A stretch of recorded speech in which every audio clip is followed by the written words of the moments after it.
We'll probably do defensive rookie of the year. Same format probably next week. Be due defensive rookie of the year. Yeah, we'll probably be due defensive coordinator of the year. That'd be some real next level sicko stuff. Oh man, whoever drinks the most coffee is just my power ranking. Actually, my power ranking would just be whoever has their first cup of coffee the earliest in the day. There is definitely a 3 a.m., 3:30 a.m. level coach out there, which is just, there's no way to mathematically live a normal, healthy lifestyle by getting up at that time. You're not going to bed at 7 o'clock. I don't believe that. They're all liars. No, they woke up at 3:30 like once, and they're like, oh, this is what I do now. We've all been there like, all right, it's time to lock in. I'm waking up at 5 a.m. I'm getting to the gym at 5:15. Also, when you do it a couple of times, as much as it's a good way to start the day, you kind of realize it's not as efficient as everybody makes it out to be. Like, you're not at your peak physically in terms of how hard you can work out at that time. 2, you're starting to cheat yourself on sleep, which is everything for recovery. And then 3, you're like, sometimes when I've done that before, and I'd get home and be like, oh, now I have 2 hours before I got to go to work. What do I do now? There's not enough time to do anything like good. I would just sit there and like have pancakes or something. Thank you. People that like our team rise and grind, like you just said, at 3 a.m. are actually idiots.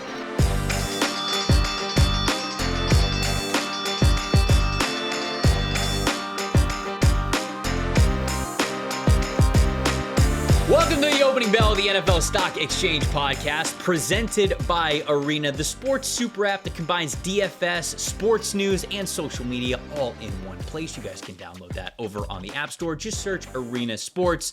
I'm Trevor Sikkema.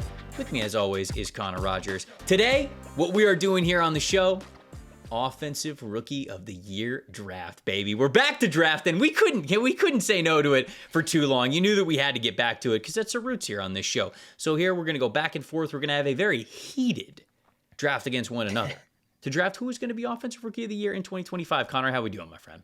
I'm good, man. This is, as you reminded me before the show, this is a concept that we didn't do last year. We did it in the past, and we had a lot of fun with it. There was a lot going on. We kind of disappeared for a couple weeks last year, and largely because I got married after the draft. Yeah, so, selfishly, you got married and we couldn't do content. We didn't do content for a couple weeks. This year is not the case. We are not going anywhere. Look, I told him to bring the mic and the camera to St. Lucia and then just write off the honeymoon as a business expense. I told him to do it. Imagine I told him to do it. Exchange. I have the mic like attached to. I'm wearing a headset mic and I'm floating in the pool or in the ocean. That actually would have been incredible. Yeah, I'm sure my marriage would have lasted really long if I did the podcast on my honeymoon.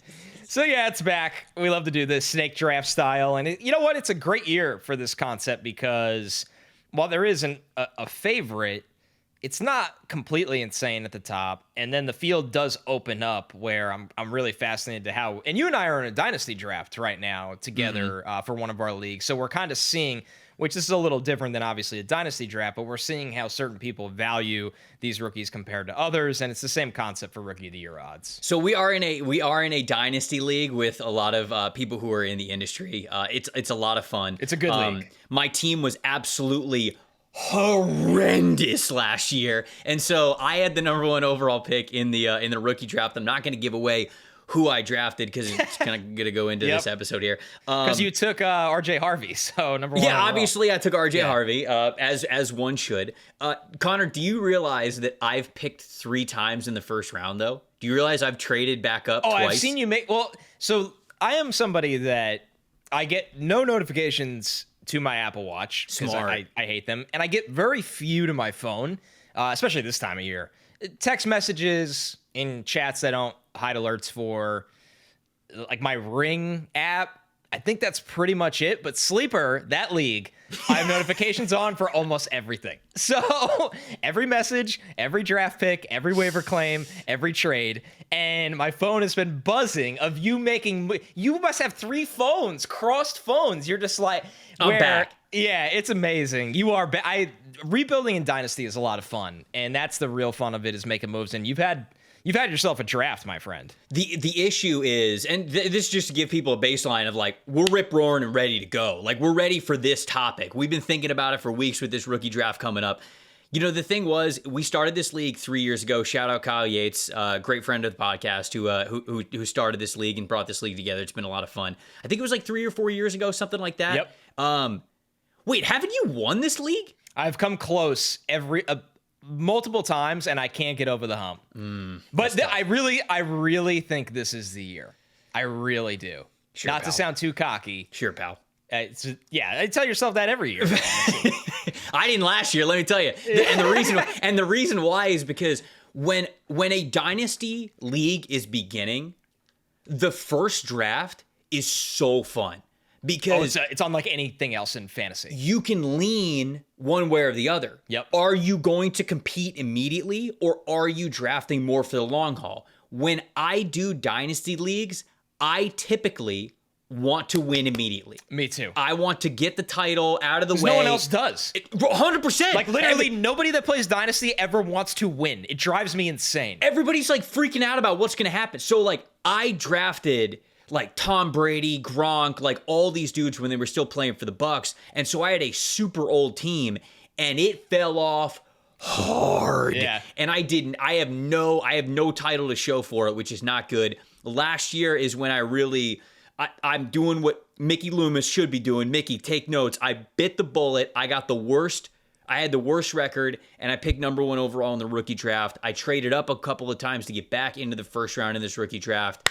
And we're back, baby. We're back. We're back moving up. We're back moving up here. And that league, I love because people are willing to constantly make moves. Like it's just a league full of people that will constantly make moves. Where if you're in a dynasty league, that's not the case. You can get stuck for a long time and just have to hope that, hey, my 1 first-round pick this year works while my veteran team is kind of riding off into the sunset. So, yeah, rebuilding's a lot of fun. And, you know, I wish you the best of luck. Not too much luck, but just enough luck. Of course. No, it's the same amount of luck that you and I wish each other with the Rangers and the Lightning. Yes. Oh, yes. Hey, A gentleman's handshake. I wish you all the luck in the world until you play my team, in which case I hope you get swept. I hope you don't get a single shot on goal the entire series. That's just, that's how it goes. It's the same thing. So you mentioned this. We love doing this exercise. It's a lot of fun. It's sort of like a summertime exercise. It gets us back into things after the draft. We did not have the chance to do this last year because, like you mentioned, selfishly, you got married. So... Yeah. Hand up. So we did do this in 2023, and I went back and I was like, not. So I was like, okay, how do we determine who gets the first or the second pick here? Because I do think that it matters. And I was like, who won last year? And that's when I noticed that we didn't do it last year. 2023,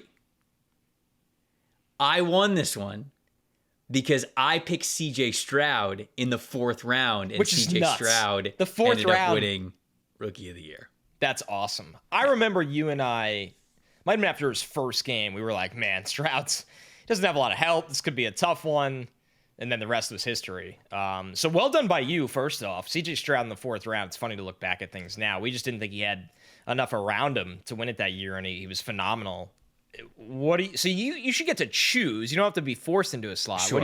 There's a lot of strategy at play here. There is, and I will get to that in a second, but do you want to hear how this draft went, the whole draft? Yeah, I actually really do. I swear I have not looked back at this. You got the first pick. Now, this is for the 2023 season, obviously, the 2023 NFL draft. You got the first pick, and you picked Bijan Robinson. Which was very chalk. Yeah, you're right. No, like there was really no other pick there. Yeah, and then Arthur Smith said, "Fuck you." So you got Bijan Robinson in the first. My first pick was Bryce Young. Yikes. But then came back around. Snake style. Jahmyr Gibbs. So I got back-to-back there. So I went Bryce Young, Jahmyr Gibbs. You then went Anthony Richardson. Fun for 2 games. Jackson Smith and Jigba. Okay. So that was your 1-2. Not bad. Smith and Jigba, not bad. Okay, maybe could have broke out, but whatever. Yeah, he was number 3 wide receiver on that team. It was a dumb pick. I got, I'm trying to save you, man. I'm trying to, I'm your friend here. I got then Jordan Addison was my 3rd pick. CJ Stroud was my fourth pick. Man. And then at the last turn, you picked Quentin Johnston. Tough. Yeah, it's not great. Dalton Kincaid was your last pick. Oh, God. And then I got Rashee Rice at 5. Wow. I kind of nailed it. All that to say, I really need to step it up this year because that was not a great draft from me at all. But the question now is, what are you going to do? And I think I actually know the answer. Okay. I think you're going to pass on the first pick for the snake. Absolutely not. Okay. No. Okay. Absolutely Smart. not. Let's start the draft. We're kicking it off. Ashton Genty, come home, my man. Come home, Ashton Genty. I'm taking the new Las Vegas Raiders running back Ashton Genty here at number 1, and I'm taking this first pick. And the reason why is because not only is he the odds-on favorite right now, he's plus 270 on FanDuel, and so that's the that's basically the best odds that you're going to find probably for Ashton Genty, who is the heavy favorite to win this award. I like the offensive line as well. You know, dude this offense is, I think, going to be good. I think so too. Now you're obviously upgrading a quarterback, so you have Geno Smith, so that's a major upgrade from what they had with their situation last year. But now their offensive line is going to be Colton Miller and DJ Glaze at the offensive tackle spots. Jackson Powers-Johnson's going to be at center. Dylan Parham's going to be next to him, and Jordan Meredith is going to be next to him. All of those players, the lowest run blocking grade of any of them last year was DJ Glaze at a 68.4. All the rest of them were well within the 70s. Like, this is a decent offensive line to run behind. So if you give Ashton Genty a little bit of that, we know that rookie running backs can hit the ground running. We know that certainly they are going to give this guy all the carries he could possibly handle. The only other running backs on this team are Raheem Mostert, Sincere McCormick. Zamir White's still here. Dylan Lobb's not going to take carries away from him. So I think from a volume perspective, a talent perspective, and the Raiders' offensive line in general, this sets up for a pretty good situation for Ashton Genty to be the obvious pick for me here at number 1. Well, and an absolute madman at head coach that's going to be screaming to run the football. Yes. Which is obviously the right approach here. So I would have done exactly what you did. I wouldn't have passed on the number 1 pick. I thought you were just obsessed with the... Oh, so you were trying to reverse psychology me a little bit there. Yeah, like where you're like, oh, maybe I should have, No, Genty deserves to be the favorite for this award. I have way too much futures with Raiders right now. I, 1, have really liked them over 6.5 wins, and 2, Genty some places has yardage props, and I like his yard totals as a ladder bet where... I think it usually starts at 900 yards and goes in increments of 100 all the way up to 1,400. Obviously, the odds built in that running backs get hurt. So that's the thing that you have to be worried about, of course. But if you're going to bet on a running back's yardage, you would theoretically bet on a guy that, hasn't been taking NFL carries for 5 or 6 years to stay healthy. And anything could happen. But I like Genty's yardage increment as a ladder bet, put a little on each one. I think he's going to have a phenomenal year, and I agree with you. He has a very good chance to win this award, as do the books, which gives me back-to-back picks. And I'm not going to surprise anybody here. I'm going to take both Cam Ward and Travis Hunter, and I'll start. Okay. Because I think Cam, number 1, had to be one of these picks because this is the same mistake we made 2 years ago, where a decent quarterback prospect always has a really good chance to win this award because, number 1, they have the ball on every play, and he's going to start. I do have some questions about what this pass game is going to look like out of the gate. They're still working on some of that at pass catcher. The offensive line is going to be much, much improved, not only from the coaching they have, but from the personnel they have. I think Cam's a hell of a player. And I think he's going to lift this franchise. I don't know if he's going to do it as a rookie, but with how the pathway for a quarterback to win this award is always very, very clear. And that's something I'm not going to overlook in this slot. So Cam has to be one of the picks. And the odds makers will agree with you. I mean, Genty across multiple books is, kind of plus 250 to plus 300. Cam's kind of hovering at plus 300. So he's not far away from being he's a clear runner-up. Now the gap is where it really starts to widen. The field after Genty and Ward is much bigger, Trevor. Yeah, well, I just wanted to touch on Ward a little bit as we talk a lot about these guys and their situations. I agree with you. You know, the offensive line should definitely be better than what it was the previous season. You know, we'll see what Dan Moore Jr. is going to be for them at left tackle. He's the main character of this podcast. He is. I don't know if we intended that to be, but again, he got paid good Dan Moore money. Yes. This number offseason. 2 Dan Moore money. Number 2, because I can't remember what CEO is also named Dan Moore, who makes, hundreds of millions of dollars. But Peter Skoronski, I think, is good at left guard. Lloyd Cushenberry, if he's fully healthy, I think he's good at center. Kevin Zeitler, I think, is a good signing for them at right nice guard. Ad, yeah. J.C. Latham now getting to move back to right tackle. I think that the outlook for this offensive line should certainly be better than what it was last season. So that at least makes me feel a little bit better. I get worried about the wide receiver group. It's not great yet. Because there's Calvin Ridley, obviously, to throw to, but then somebody's going to basically have to win wide receiver 2 through 4 between Tyler Lockett, Van Jefferson, Elikai Omaner, Traylon Burks, Shimre DK, Xavier Restrepo, James Prochet, and any of the combination of those 3 guys, you probably don't feel great about. But like you mentioned, they're not going to play Cam.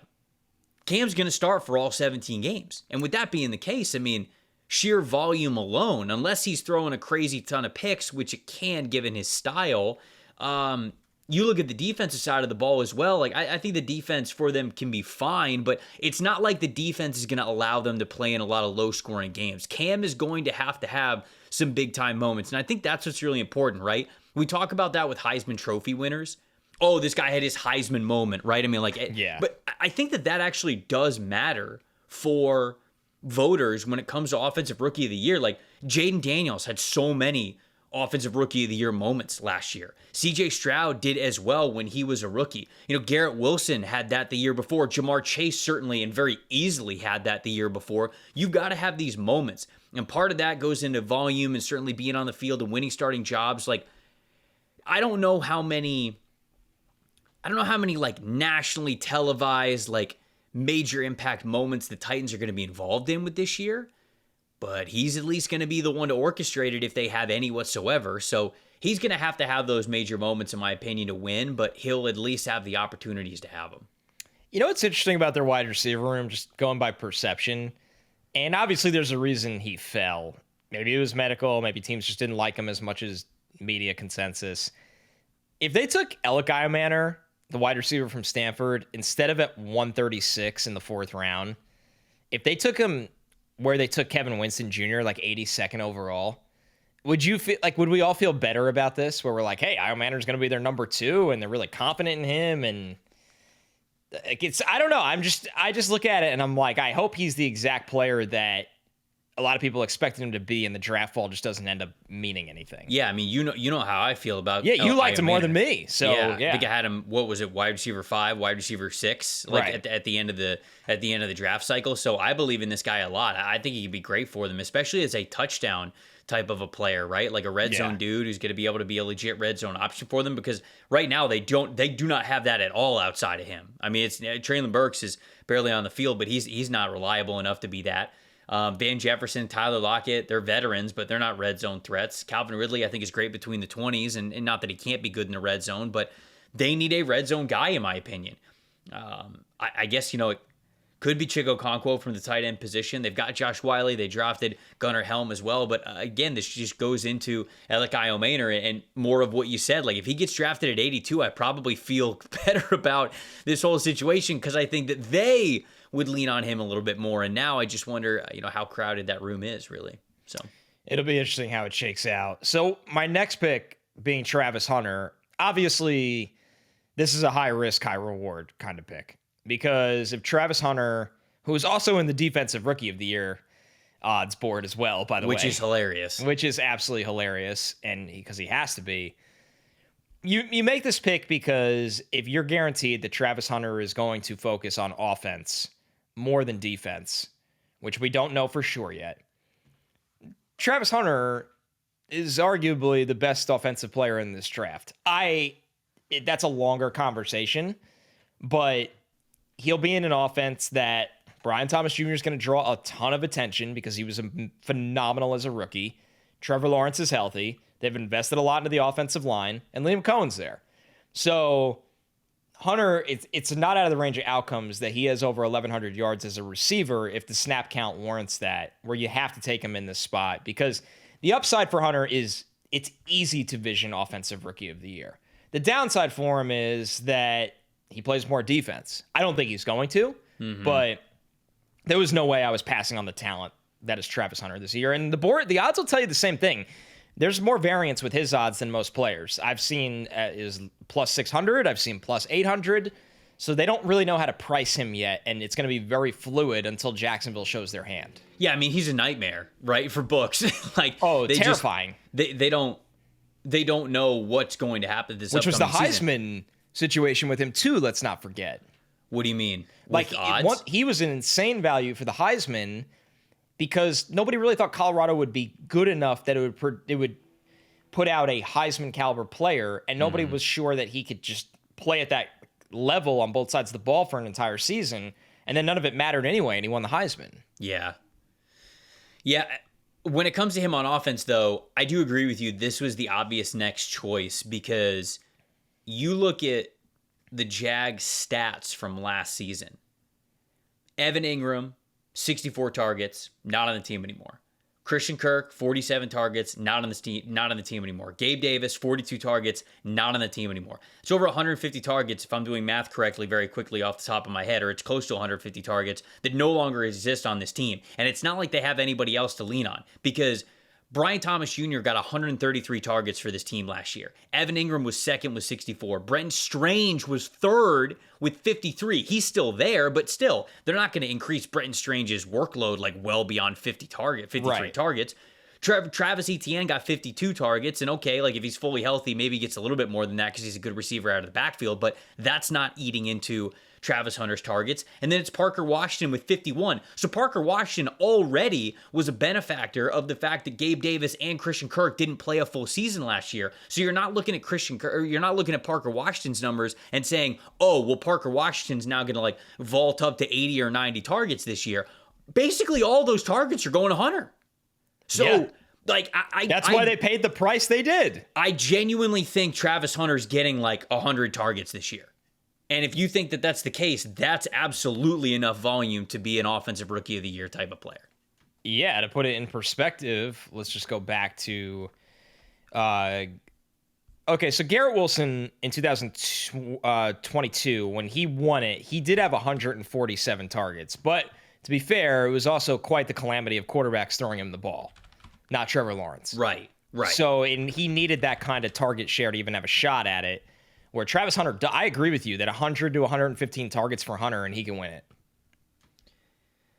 I'm looking at the Bucs as well because Liam Cohen's now their offensive coordinator.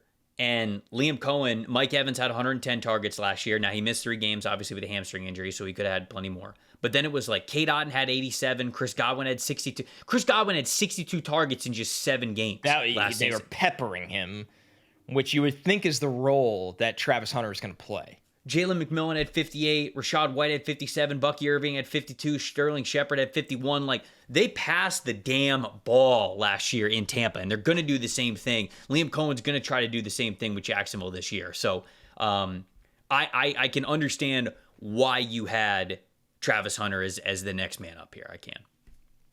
All right, you're back on the clock.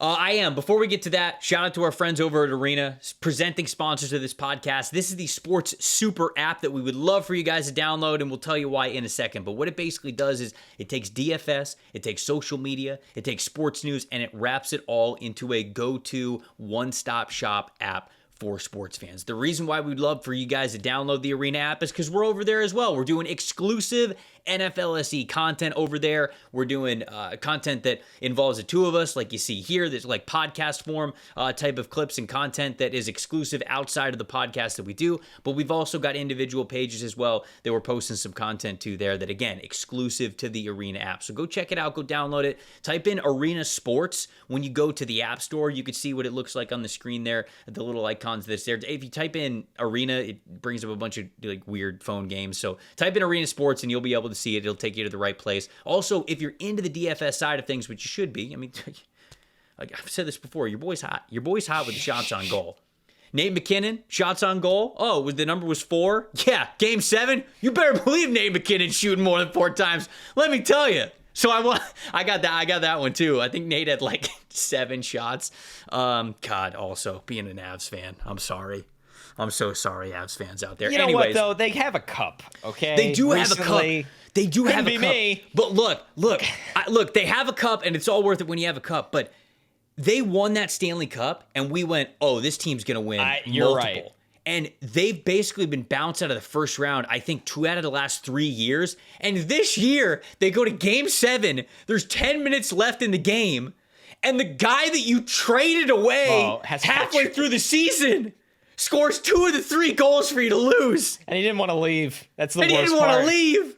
That's the worst part. He had a hat trick on you. Oh, man. No, he didn't have the hat trick. He had 2 out of the 3, but still, brutal. He had the first 2. He had the 2 that tied it. But then he had the empty netter. Did he have? No, he didn't have the hat trick, did he? Yes, he did. He had a hat trick. Yes, dude. Maybe I was too busy drunk with power on the Nate McKinnon over 4 shots. Yeah, he had an empty net goal to seal the hat trick. It was insane. So, yeah. You're right. There is, for the Avs, they have, compared to the talent they have, they've underachieved. I know it's insane to say, but it's true. But hockey's a lot of fun to get in the DFS game on. They've got basketball as well. You're just betting more or less of a handful of lineups, and the more you string together, obviously, the more that you can win.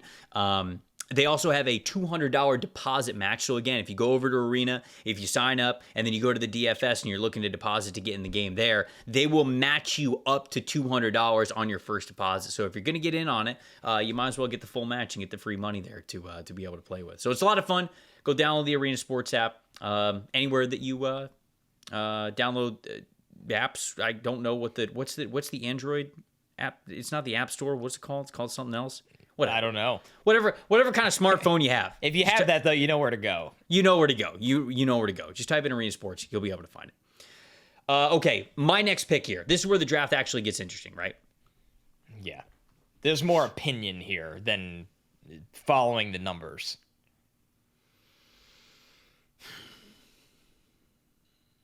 I'm going Tetero McMillan. Okay. As my first one. And I'll talk about Tetero McMillan so I don't have to make my second pick quite yet. Yeah, no, I don't think that's the right way to do it. We like suspense on this podcast. Tet's plus 1,000 right now. He's got the 4th best odds. So we are right in line with what is essentially basically the 4 best odds players to win Rookie of the Year. And I think that they are appropriately marked here in the markets. Tet has the opportunity to be the wide receiver 1 on this team. Right, you and I talked about it all the way through the offseason. Carolina doesn't just have a wide receiver need. They had a top-tier wide receiver need. And I think they drafted a top-tier wide receiver, and they certainly used the draft capital that would say that that's exactly what they were doing when they took McMillan at number 8 overall. I think he will be their red zone threat. I think he will get the touchdowns. I think he is better with yards after catch than people are giving him credit for. Now, I do think that it's going to be a struggle for him at the NFL, not quite like it was at Arizona, because I think that the Pac-12 and where were they? The Pac-12, the Big 12? I can't keep up. Whatever conference they were in last year, very clearly technically got to play in both, yeah. The teams that they were up against did not have the corners to match up with him. So it was not a lot of press coverage. It was a lot of off coverage. He was eating up soft zone. You won't really do that at the NFL level. There was a clip, I can't remember what podcast it was, where somebody was asking Malik Neighbors. They were like, oh, what's the difference between the NFL and college football? He's like, look, even in the SEC, like, everybody in the NFL is like that. That's what he said. He's like, sometimes you could, he's like, in college, if they had a weak link and they probably had a couple, he's like, we would go after that weak link every single time. They get me matched up against him. BTJ would be matched up against him, whatever. If they had a weak link, which they almost always did, they would just go after him hard. He's like, there are no weak links in the NFL. He was even joking. He was like, you can see a corner on the other side of the other team. He's wearing a bad number. He's wearing like 35. He's got no arm sleeves, no gloves on, whatever. And he's still like a former first round pick, and he can lock your ass up if you don't actually pay attention to it. And so things are obviously different. That's obviously coming from somebody that's very talented. Things are different in the NFL than college football. So he's not going to have as much yards after the catch, but I do certainly think the touchdowns and the targets are going to be there for Tet. And if they are going to give Bryce Young every opportunity to prove that he can be the franchise quarterback, it's going to run through Tetairoa McMillan. And it better run through Tetairoa McMillan, because if it doesn't, and if he is not up to the challenge for it, then I am worried about Carolina's passing game. And I start to get worried about Bryce Young there this season. So I'm going to go with Tet here because they need him as my number 2 pick here in this Rookie of the Year draft. Yeah, absolutely. Something you and I talk about a lot in fantasy football and awards like this, and just overall rookie analysis, is of course opportunity/volume. And of course talent matters a lot, but we think Tet gets both. That's why you picked him so high. This is an offense last year that Xavier Legette had 84 targets. He led the team. Adam Thielen in just 10 games had 62 targets. There is, Deontay Johnson had 58 across 7 games, which is crazy to look back at. There's so much target share here for a guy that was taken in the top 10 that Dave Canales, he's going to find every single way to get this guy the football. It's going to be forced targets, where for this to come home, you probably need, unfortunately, a Genty injury, an underwhelming Cam Ward year, and this is why he's going in this spot. Average offensive play from Travis Hunter because he's also playing defense. But those aren't ridiculous outcomes. Those things happen. It's football. Mm-hmm. So I probably would have made the same pick as you in this slot. I think Tet's going to just have so much opportunity. And you and I, the last 2 people on earth, still think he's really, really good. And the Panthers. It was actually nice that there was a third party in the world that was like, hey, Tet McMillan is good. Yeah, Dan Morgan. Yes. It's us 3. Okay, you said that you probably would have made that pick with Tet there. I don't think that you would make the pick that I'm about to make here. Okay. I'm going to take Matthew Golden next. I would not have, but yeah. I'm excited to hear your thoughts. I'm going to take Matthew Golden here, whose odds are, after Tetairoa McMillan, it gets pretty even with a lot of players that are sort of in that same tier of odds that we have to win Offensive Rookie of the Year. I'll go with Matthew Golden, and the reason why is because of how much I love the fit with the Green Bay Packers. We'll start off with this. Jordan Love wants to throw the ball deep. That's what he wants to do. He wants to attempt the big throws. Not that he can't. I'm not sitting here saying that he can't play within the offense, but you could even tell if there are a handful of drives where, it's a little bit more West Coast stuff, it's the ball out of his hand. You could tell he gets the itch. Like, he's like, somebody just, come on, dial it deep, please. He's got a smidge of Jameis in him. We got scouts in the stands, baby. I got to show him the cannon.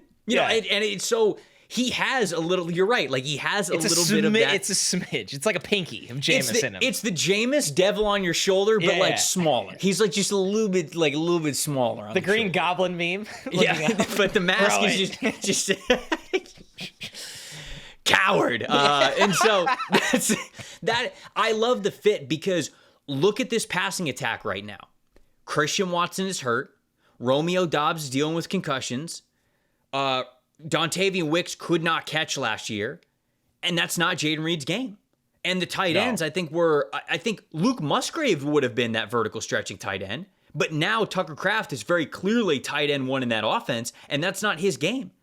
Anytime the Packers want to throw deep, guess who they're going to throw it to, especially early on in the season when Christian Watson's not there? Matthew Golden.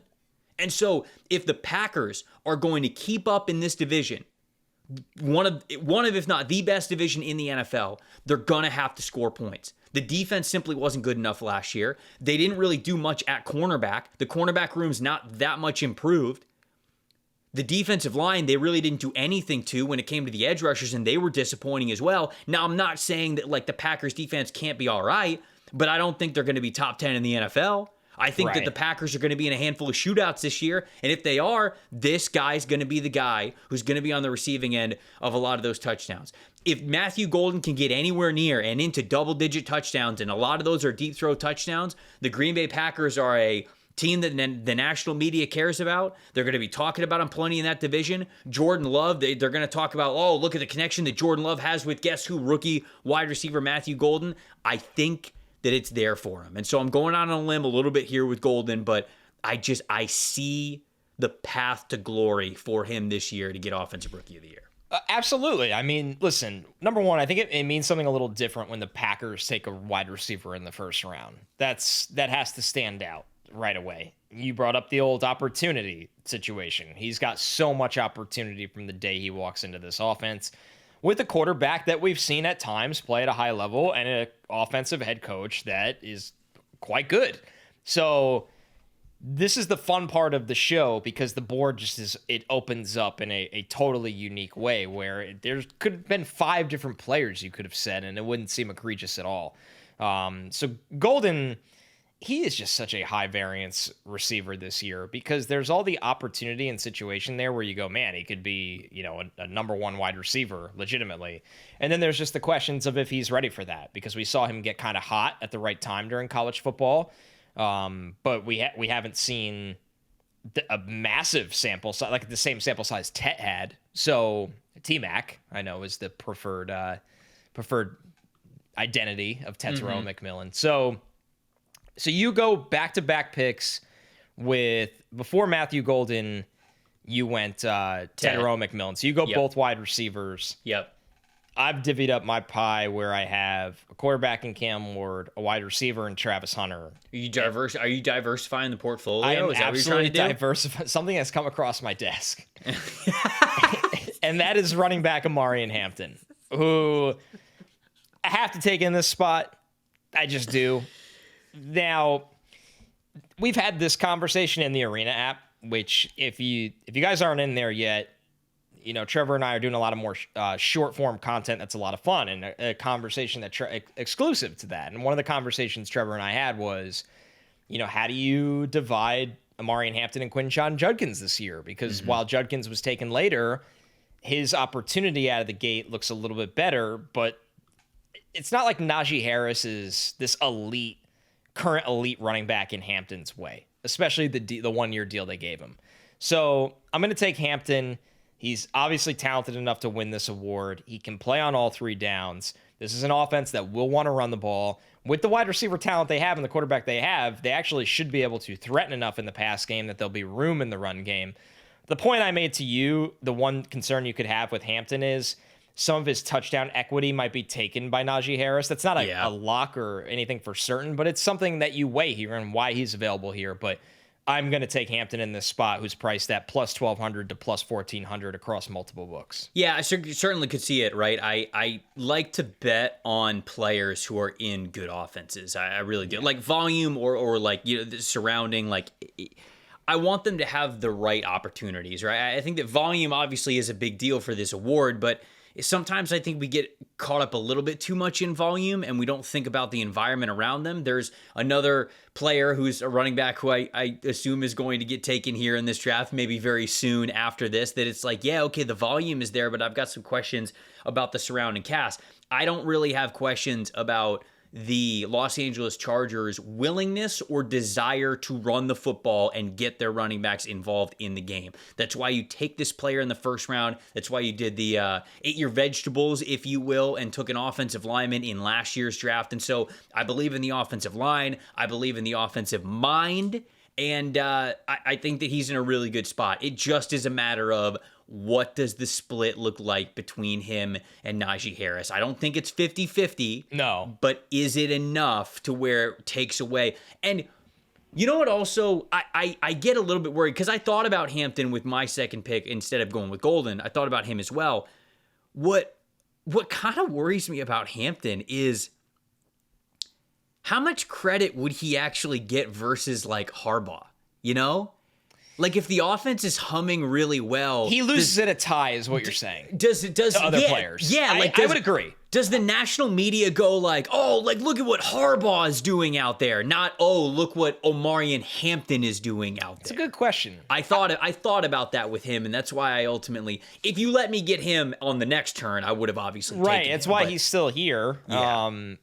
That's a really interesting question. I do agree that I think if he's in a tie with voters' minds or mindset, he loses the tie. Like, people would vote for Cam Ward over him. People would vote for Golden would be your perfect point of a story. That's what I'm saying. It's like the Packers actually took a number one wide receiver. They finally invested. It matters as much as I wish it didn't. It does. I regret not opening the show with this because I understand not everybody. We can start over. We're gonna have to start over. Not everybody is in the betting world or likes to bet, and the point of Trevor and I's content isn't just to like, hey, these are the guys what we're betting on. This is more of just laying out the field, and we've gotten feedback in the comments that we see for more rookie analysis, which is something I would definitely love to do, and this is kind of the start of it. Is that, when you look at this is decided by humans.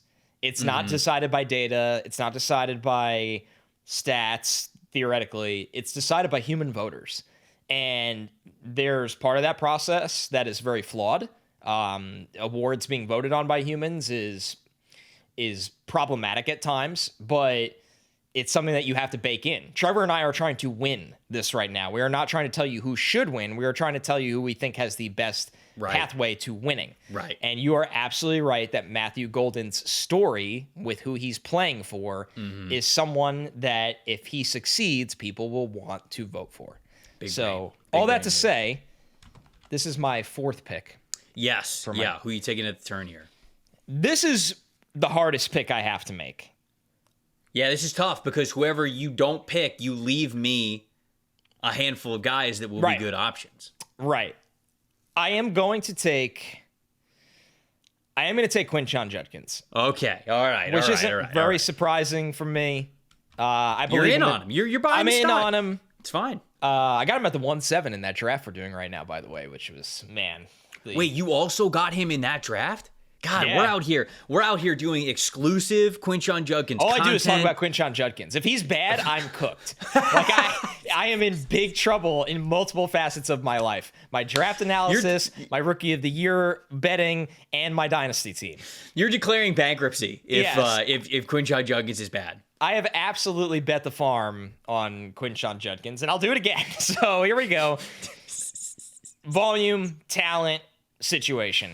Yeah. Now, what scares you is that the Browns line showed some cracks last year that we weren't always accustomed to seeing. We don't know who the hell is actually playing quarterback, and that's obviously concerning for a run game. What we feel good about is Judkins' talent, his opportunity, because this backfield is his. I don't think Sampson will eat into it enough that it'll matter. And Kevin Stefanski is an excellent run game architect. Yeah. So I'm excited to see what Judkins can do for the Browns. I think realistically, if they have a 40-year-old Joe Flacco, or if they have a rookie quarterback, or if they have a Kenny Pickett starting at any of those options, means they need to run the football. Yeah. So once again, volume is king in this scenario, but Judkins has enough talent that he warrants being taken here. I want to believe in Judkins being a breakout rookie because, dude, the Ole Miss tape's so much fun. I mean, those 2 years that he was at Ole Miss, there's a reason why we talked about him as the RB1 heading into last year's college football season, even over Ashton Genty at the point where we were recording a year ago. It's because the Ole Miss stuff was so good, and we looked at him at Ohio State, and it's like, all right, well, the volume's probably going to go down, but what a monster they're getting. And throughout most of the regular season, they felt like it wasn't there for him, but that college football playoff, he really came alive. This is the player who I was referencing earlier when I was like, I just get worried about the surrounding. Because do they have enough at quarterback and in the passing game to lighten the boxes a little bit with a Judkins is going to run behind? And then the bigger issue that I have is their starting five of Joel Bitonio, Ethan Posick, Wyatt Teller, Jack Conklin, DeJuan Jones. Those guys last year, 59.6 run blocking grade, 63.7, 61.6, 59.6. Wasn't good enough. And then 45.8. Like, this was one of the worst run-blocking offensive lines in the league. Now, DeJuan Jones was 45.8. Yeah, run-blocking grade. Yeah. God. Yeah, it was not well, good. He's always... He wasn't good. He was not good last year. His size has always been misleading to... Correct. The consistency or lack thereof as a run blocker. That's going back to him as a prospect for sure.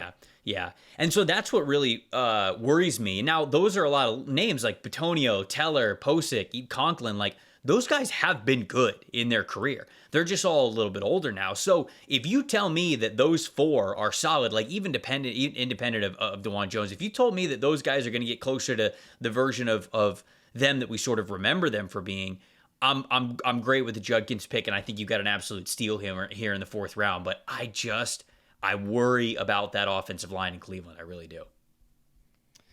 Man, it's weird to look at the Browns draft and have that combo and just see how they spent some of their resources.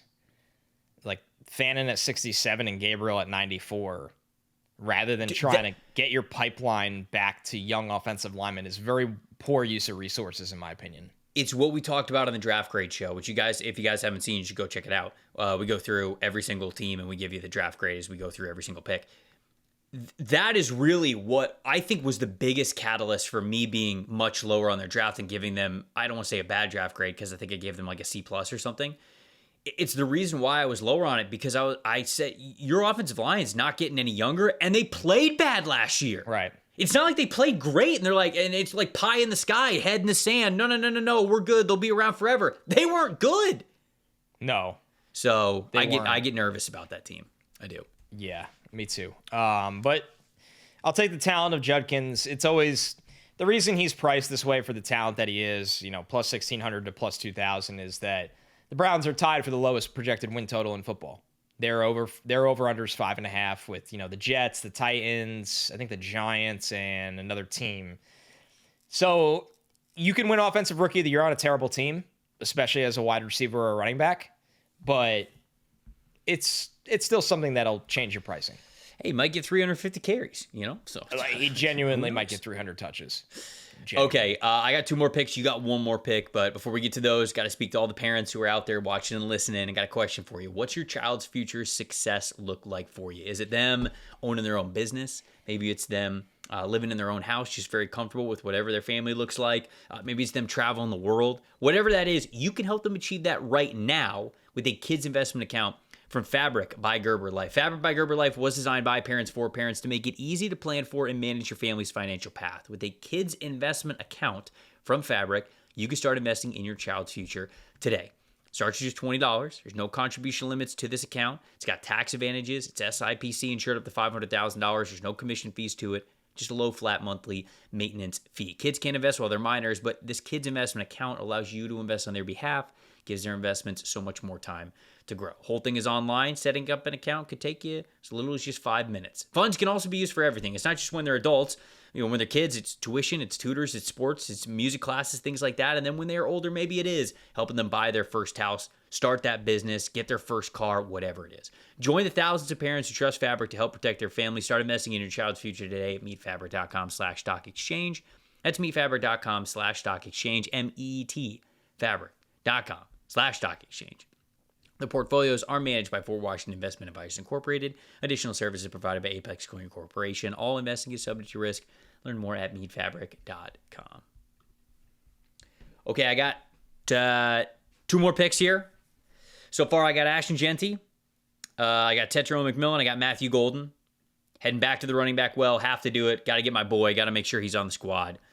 This is where RJ Harvey's coming. I couldn't do it to you, by the way. Yeah, and I appreciate it. Out of respect, I appreciate there's certain things you just don't do. Yeah, it would have been tough. I would have had to rethink everything. There goes the podcasts.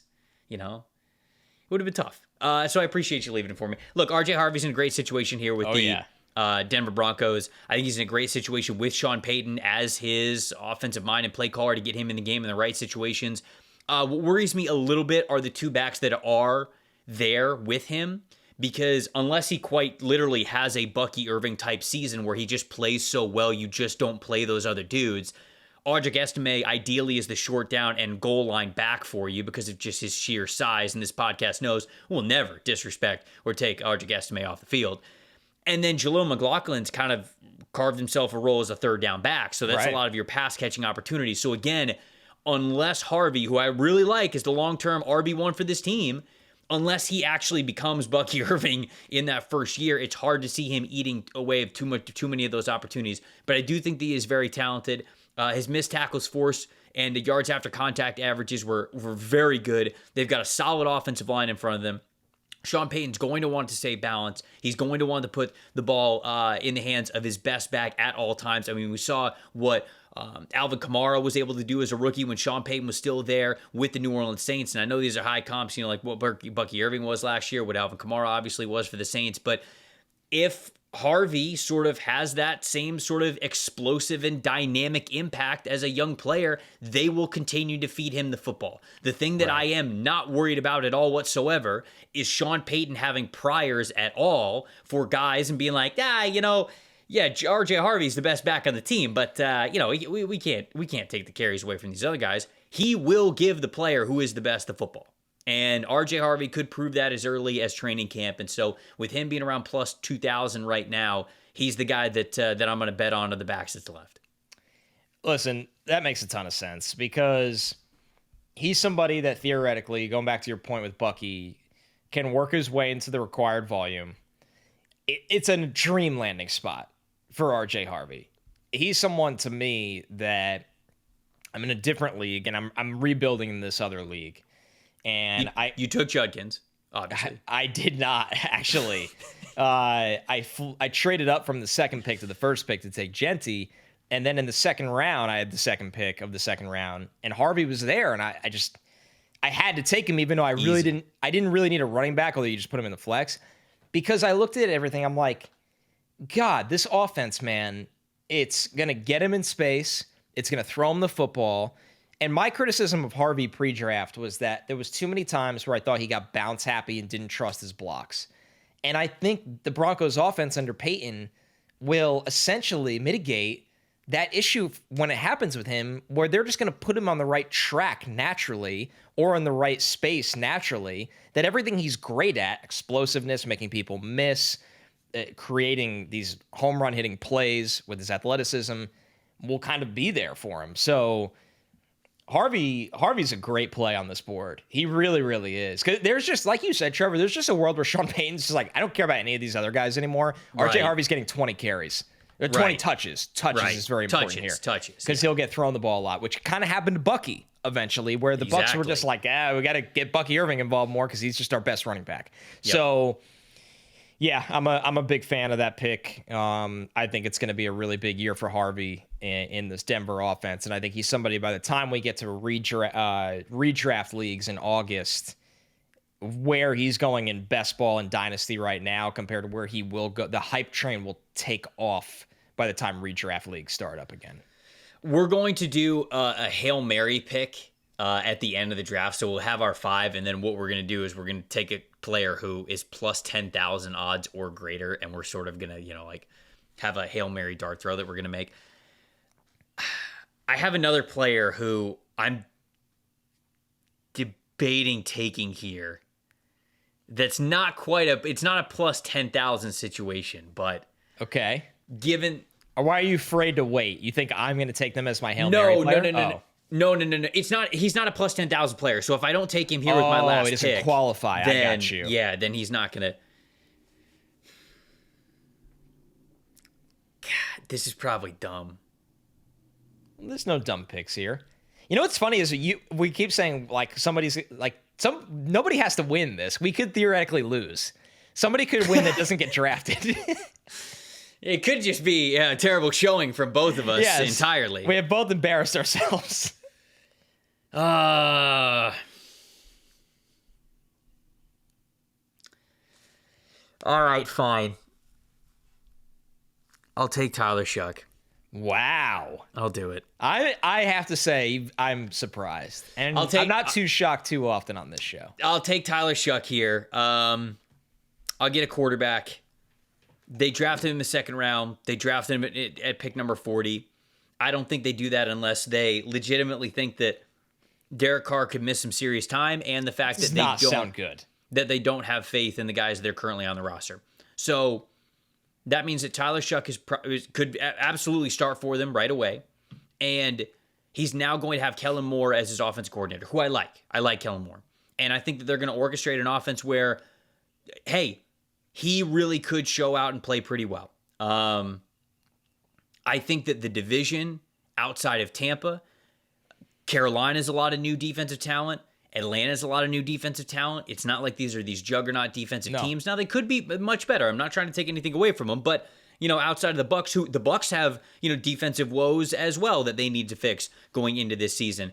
I think that there's a world where Tyler Shuck, especially if the guys who were hurt last year in their receiver room are healthy this year, that they can play well. And the offensive line should be better for them. You hope that the run game's a little bit better as well. I don't think the Saints defense is going to particularly be great, so I think that they're going to ask him to throw a decent amount, and he'll have those opportunities. So I'm going to be honest with you. It was between him or Will Howard that I was going to take here at the end. I wanted to take Will Howard. I really did, because of course, I think that Aaron Rodgers is probably going to sign with the Pittsburgh Steelers. But even if he does, I don't know how much of a difference maker he will be for them. And certainly if he doesn't, I think Will Howard could have absolutely won that job. The thing that held me back from doing so is he was a 6th-round pick. If he was a 3rd-round pick, I'd feel differently about it. I'd feel like they would give him a much more legitimate chance to actually win that job. And I just don't think that he will have that. Whereas Tyler Shuck, if Derek Carr cannot go, I really do think that he is going to start for them. So as much as I wanted to pick Will Howard, who I had ranked ahead of Tyler Shuck, the fact that there was a 4-round gap between where those two guys were picked, I just couldn't ignore opportunity for as much as I would have wanted to. So, yeah. That would have been the stunner if you took Will Howard there. Your Shuck theory, let's be real. Like, things are very cloudy around Derek Carr's health right now. Mm-hmm. And they're cloudy because it seems like he doesn't even know what he's going to do right now in terms of, do I get surgery? I don't want surgery. The bottom line is, there's a very real world where Shuck is the starter for the entire season. Yeah. And they drafted him like he could be that option. And you take him for, yeah, exactly. Yeah. You took him where like you're confident in him potentially doing that. And this is in theory, a quarterback award in terms of the best pathway. So I don't think it's a wild pick. Do I have one more? You have one. Yeah. Yep. Man. So yes, you have one. Yeah, you have one. I have one more. I have taken so far Cam Ward, Travis Hunter, Amarian Hampton, and Quinshon Judkins. Yep. This is really tricky in this spot. I'm not going to take either of the tight ends. I just think it's hard for a tight end to command that target share. A tight end's also never won it, ever. It's just... Wait, was it ever? Or was it... I don't know. I don't think a tight end's ever won it. No. I'd be very, very curious. A tight end has not won it. And Brock Bowers, who was, as the kids say, goated last year, received couldn't win it. 1 vote. Yeah, one. Tight end has not won this award. No. 1 vote. Yeah, that's a good way of breaking it down. Why I'm not going to take, as good as Colston Loveland and Tyler Warren are. Right. This is it, folks. I'm really, really stuck. He's in the walls of Jericho. I am in the walls of Jericho. I'll tell you who. No, I'll just do it. Screw it. The guy I think I should take is TreVeyon Henderson. Okay, that's who I thought you were going to take. The guy I think I should take is TreVeyon Henderson because he should get a lot of volume if he's built for it. He's going to talk himself into it. If he's built for it, with New England that needs playmakers, Mike Vrabel that want to run the ball. Henderson's a good receiving threat. New England needed speed. They got it with him and Kyle Williams. But I'm going to take Emeka Egbuka here. Oh, my goodness. And my thought process is, as crazy as it is, wow, with Baker Mayfield, this is a very pass-happy offense. It is. In a good way. It's a very impressive pass game.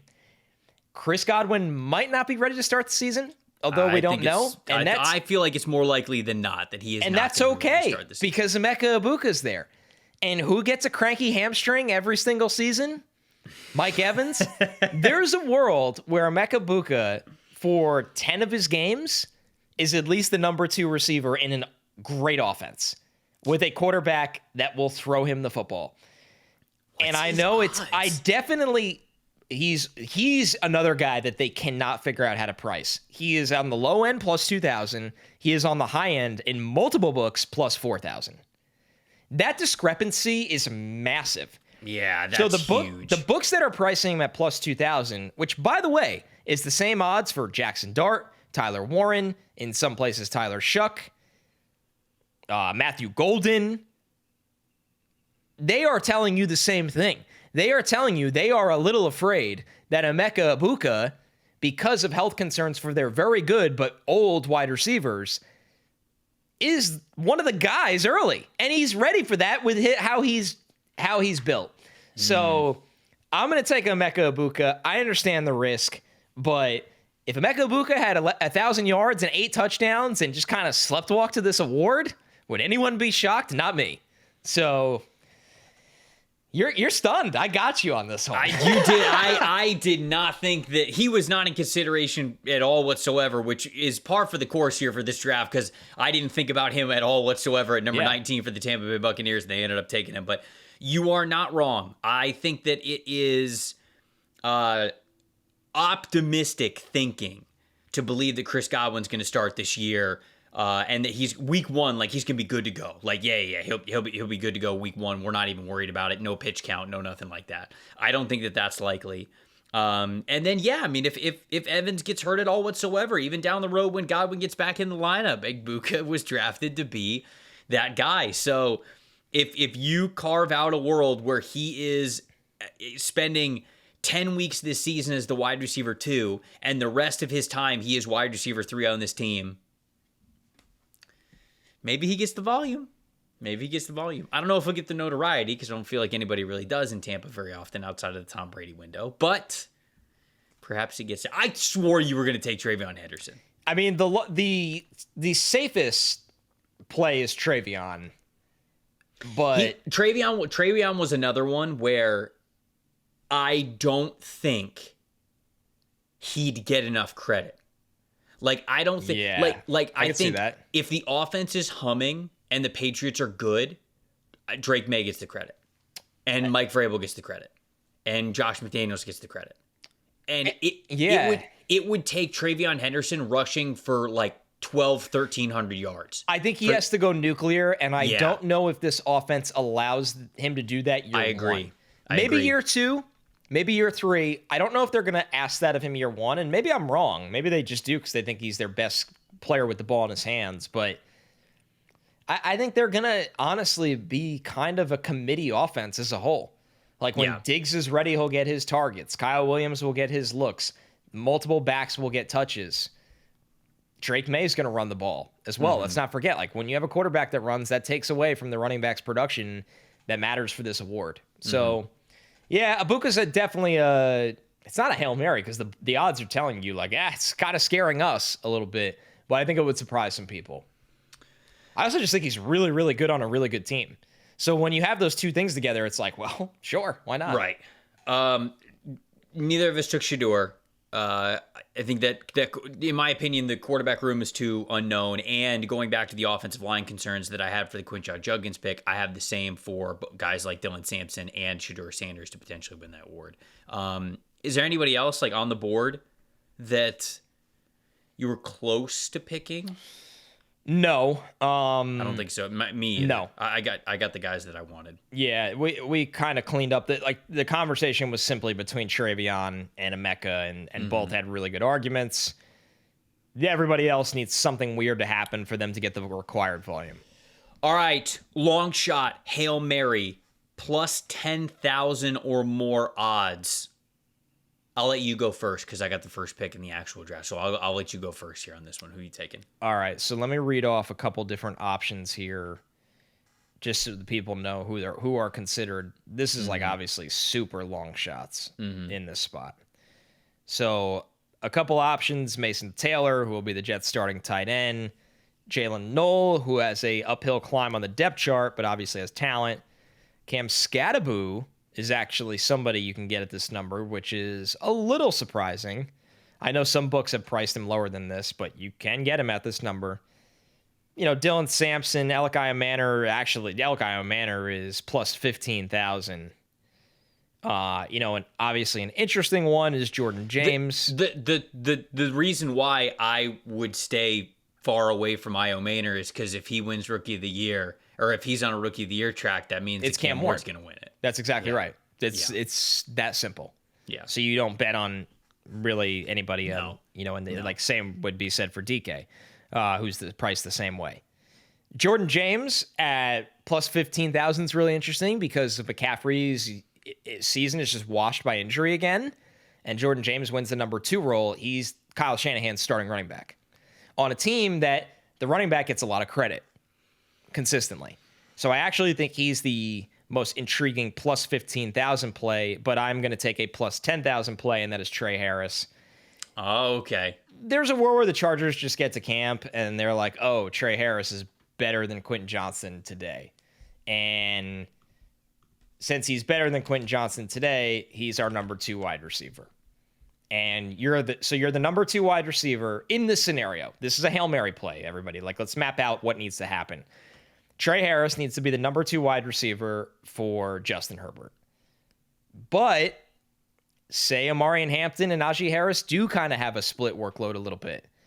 And say teams are looking at Ladd McConkey and say somebody else has to beat us through the air because this guy's tearing us up in the middle of the field over and over again.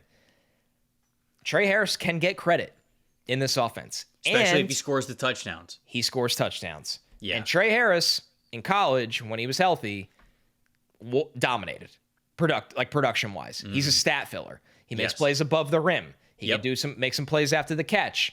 He's a big body that plays on the outside, so he's trusted to block, which means he never comes off the field. Yep. So my plus 10,000 Hail Mary play is Trey Harris, who I'm very in on as a pro. I'm very in on Trey Harris, especially after the landing spot.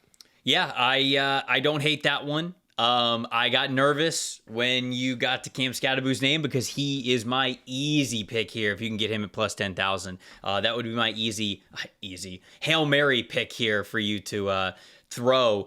For as much as Tyrone Tracy was great last year, and I think that he's going to start the year as the Giants' top running back, they do not have anybody on the roster that is built the way that Cam Skattebo is. No. They have Devin Singletary, they have Eric Gray, they have Dante Miller. Like, Cam Skattebo, in my opinion, is situationally and talent-wise both RB2 on this team.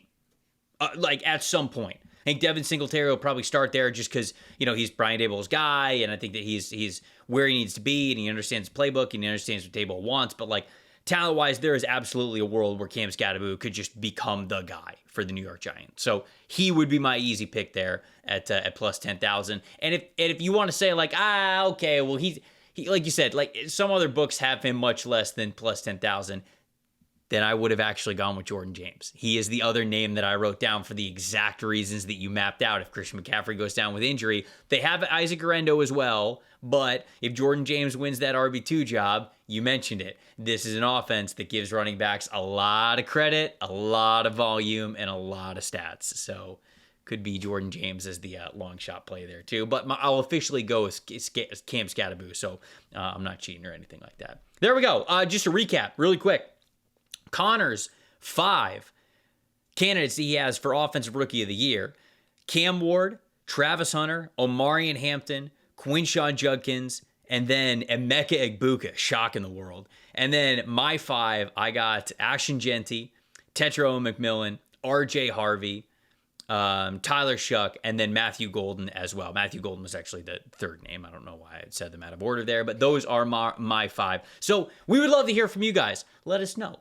who you think won this draft, who you think has the better chance of winning Offensive Rookie of the Year, getting bragging rights and the first overall pick when we do this exercise next year. And let us know what you guys think of these rookies, who you think is the best bet. I mean, you could say Ashton Genty. You could say in the comments. Best way to do this in the comments, by the way. You guys can say to us like, oh, it's Ashton Genty and it's not even going to be close. We'd love to hear from you there. But if there's somebody else and you go, I don't know, I kind of like this number. This number's pretty juicy. Jim. I don't know, Jim. We would love to hear from you. YouTube.com/@NFL Stock Exchange, the best way to do that. We'll be talking about this probably throughout the summer as well on the Arena app. So you can download the Arena app and follow the show at NFLSC Show, at Tampa Bay Trey, at Connor J. Rogers. You can find all that on Instagram and Twitter as well.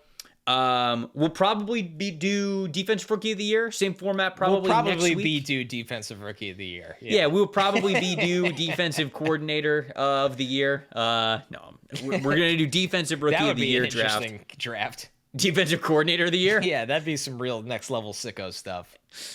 Oh, man. Whoever drinks the most coffee is just my power ranking. Like, whoever's... Actually, my power ranking would just be whoever has their first cup of coffee the earliest in the day. Like, they're like, 3:15. Yeah, it's when the first cup of Joe hits the lips. You know, it's definitely like, a 3 a.m., 3:30 a.m. level coach out there. Yeah, 100%. Which is 100%. Just, there's no way to mathematically live a normal, healthy lifestyle by getting up at that time. No, like you're not going to bed at 7 o'clock. I don't believe that. That's what always gets me with these TikTok people who are like, oh yeah, like I'm waking up at like 3:30. It's like, when are you going to bed? Because if you tell me 10 p.m. and you're averaging 5.5 hours of sleep, guess what I'm not following? Your advice. Yeah, they're all liars. They're either liars or they're on some kind of No, they woke up at 3:30 like once, and they're like, this is what I do now. That's what I'm saying. You know? Lying. We've all been there, right? I mean, we've all been there. Like, all right, it's time to lock in. I'm waking up at 5 a.m. I'm getting to the gym at 5:15, and then the next morning you'll do the same thing because you don't want to call yourself a quitter after one day. But then that third day you go, man, I can sleep in. No, I'm a little bit more sore than I thought I was going to be. I got to give my body the time to recover. So you don't wake up the next day, and then boom, all of a sudden you're 35 years old. You're absolutely washed. You're not doing that. Yeah. Well, also, when you do it a couple of times, as much as it's a good way to start the day, you kind of realize it's not as efficient as everybody makes it out to be. Like, you're not at your peak physically in terms of how hard you can work out at that time. Absolutely. Yes. So, number one. Two, you're starting to cheat yourself on sleep, which is everything for recovery. And then three, you're like, sometimes when I've done that before, and when I lived in Hoboken, I'd get home and be like, oh, now I have 2 hours before I got to go to work. What do I do now? It's not enough time to do anything like good. I would just sit there and like have pancakes or something. It was stupid. It's really stupid. It really drives me nuts, by the way. People that like our team rise and grind, like you just said, at 3 a.m. are actually idiots. Tells you that Connor's never going to be a defense coordinator or a no, strength I'm and conditioning coach at the college level. That's what I just heard right there. Yeah, we'll just keep doing drafts in front of a microphone. Yeah. That's what we're going to keep doing. At you guys keep hours. waking up at 3 a.m.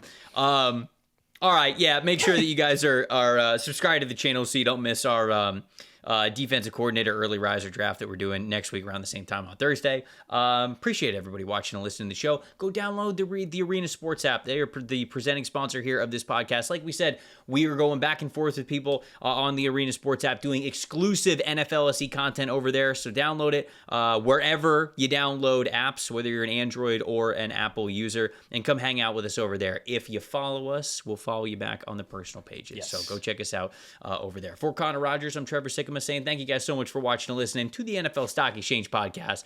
We will see you guys next week.